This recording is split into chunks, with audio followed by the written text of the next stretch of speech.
আসসালামু আলাইকুম ওয়া রাহমাতুল্লাহি ওয়া বারাকাতুহু। সম্মানিত আমার প্রাণপ্রিয় ছোট বন্ধুরা, আশা করি তোমরা সকলে অনেক অনেক বেশি ভালো আছো।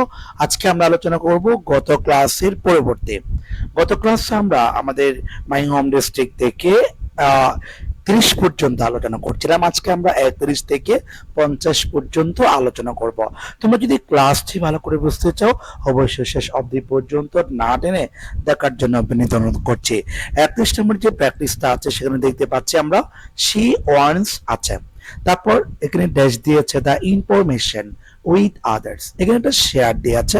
আমরা জানি কি এখানে যে ওয়ান্স শব্দটি আছে, সাবজেক্টের পর যদি কখনো ওয়ান্স থাকে এরপর আমাদের অবশ্যই একটি টু ব্যবহার করতে হয়।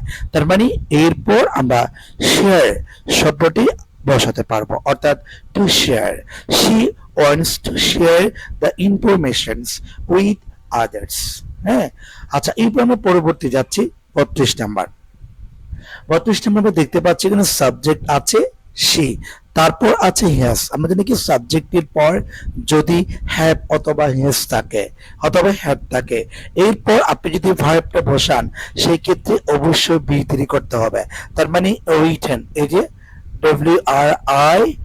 WRITEN, written, তার মানে she has written a small article on her home district।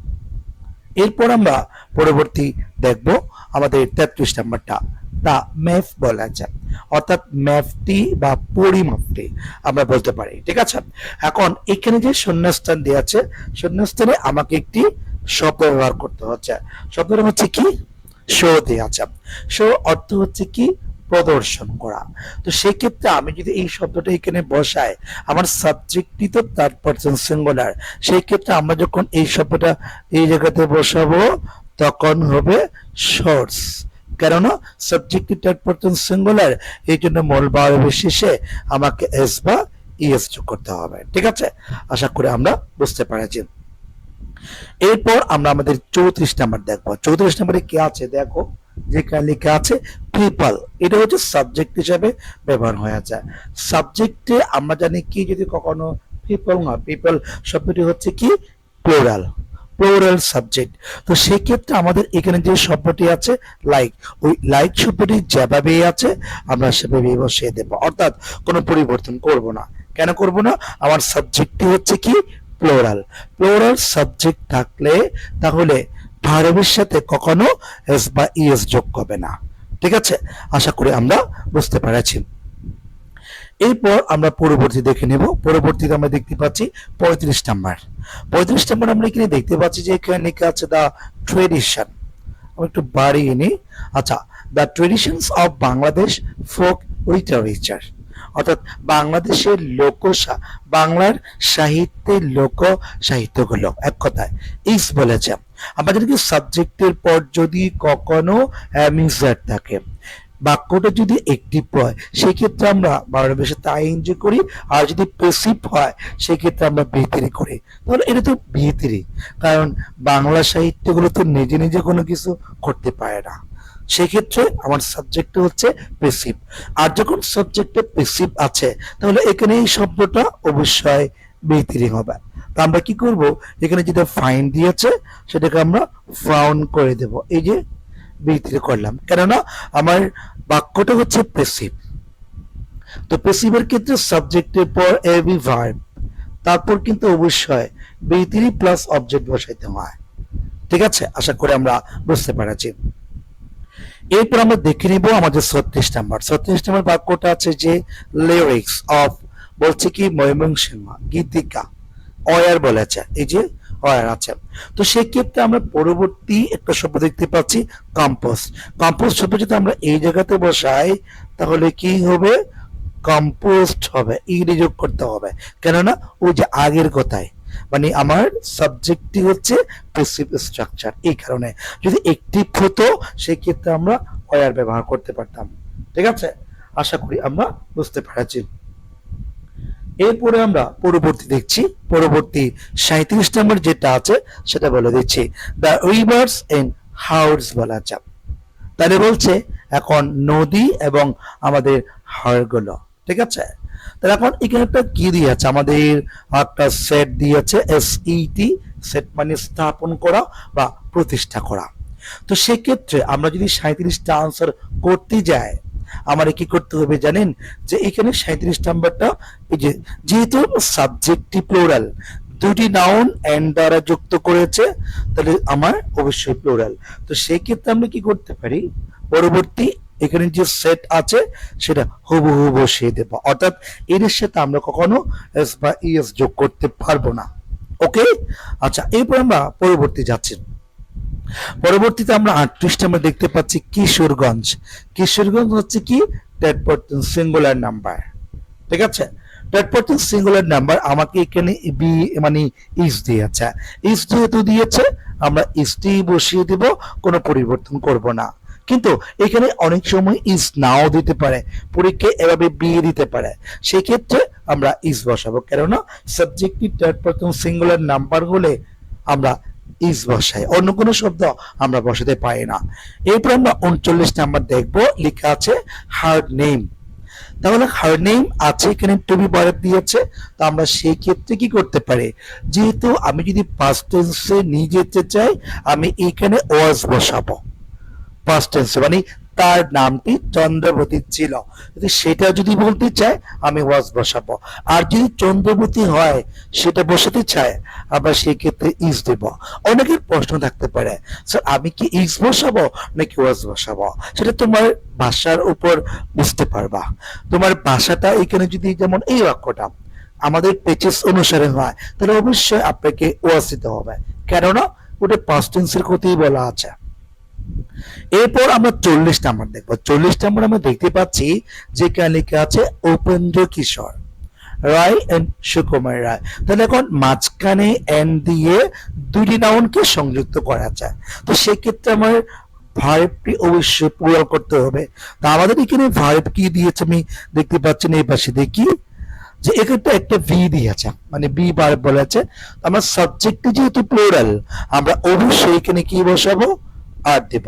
তার মানে রয় হচ্ছে are popular for children's literature, ঠিক আছে। এবার আমরা পরবর্তী এখান থেকে দেখে নিচ্ছি 41 নাম্বারটা আমরা দেখছি একটু দেখো। আজকে আমরা 50 পর্যন্ত আলোচনা করব, পরবর্তী ক্লাস আমরা 10টি আলোচনা করব, কারণ এই অনুশীলন থেকে বা মাই হোম ডিস্ট্রিক্ট থেকে আমরা 60টি বাক্য যুক্ত করেছি। আচ্ছা, এরপর আমরা দেখে নিব যে 41 নাম্বারটা। 41 নাম্বার দেখতে পাচ্ছি আমরা ফেমাস পেইন্টার জৈনুল আবিদিন, লেখা আছে ফ্রম কিশোরগঞ্জ। এখানে একটা শব্দ দিয়েছে কাম, কাম মানে হচ্ছে আসা, যেহেতু সাবজেক্টটি থার্ড পারসন সিঙ্গুলার, সেই ক্ষেত্রে আমরা এখানে কি দিব, কামস দেব। এই যে কামস, সাবজেক্টটি থার্ড পারসন সিঙ্গুলার নাম্বার হলে মূল ভার্বের শেষে আমাকে অবশ্যই এফ যোগ করতে হয়। আশা করি আমরা বুঝতে পেরেছি। এরপর আমরা 42 নাম্বার দেখব, লেখা আছে শোলাকিয়া, থার্ড পারসন সিঙ্গুলার, এখানে টু বি ভার্ব দিয়েছে। টু বি ভার্ব মানে আমরা জানি কি অ্যামিজন ও সয়ার। যদি কখনো কোনো একটা বাক্যের মাঝখানে অতীত নির্দেশক কোনো শব্দ খুঁজে পাই, সেক্ষেত্রে আমরা সেটাকে পাস্ট টেন্সে নিয়ে যাব, আর যদি না থাকে আমরা প্রেজেন্ট টেন্সে করব। শোলাকিয়া থার্ড পারসন সিঙ্গুলার, আমরা টু বি ভার্ব থেকে এখানে ইজ দিলাম, বাক্যটা ক্লিয়ার হয়ে গেল, ঠিক আছে। এবার পরবর্তী যাব আমরা 43 নাম্বার। দেখতে পাচ্ছি সাবজেক্টের পর ইজ আছে, ইট হচ্ছে থার্ড পারসন সিঙ্গুলার একটি সাবজেক্ট, এরপর ইজ দিয়ে আছে। এখন আমরা এখানে লোকেট দেখতে পাচ্ছি, মনে রাখবেন ইট কখনো নিজের কাজটি নিজে করতে পারে না, অন্য কেউ করে। ইট তো বস্তুর ক্ষেত্রে ব্যবহার হয়, সেই ক্ষেত্রে আমরা এই বাক্যটা যেহেতু বস্তু বুঝিয়েছে, নিজে নিজে কাজ করতে পারছে না, এবং সেটা হচ্ছে প্রেসিভ, তা আমরা এখানে এই শব্দটিকে লোকেটেড করব, এই যে ইড যোগ করব, তারপরে লোকেটেড, ঠিক আছে। এবার পরবর্তী আমরা 44 নাম্বার দেখব, মেনি টুরিস্ট অ্যাট্রাকশনস, অর্থাৎ বলছে যে অনেক পর্যটকের আকর্ষণ করছে। তাহলে এখন সিচুয়েটেড বলছে হিয়ার, মানে এখানে আমাদেরকে যেহেতু বি3 দিয়েছে, তার পূর্বে অবশ্যই এখানে কি করতে হবে, একটি টু বি ভার্ব বসাতে হবে।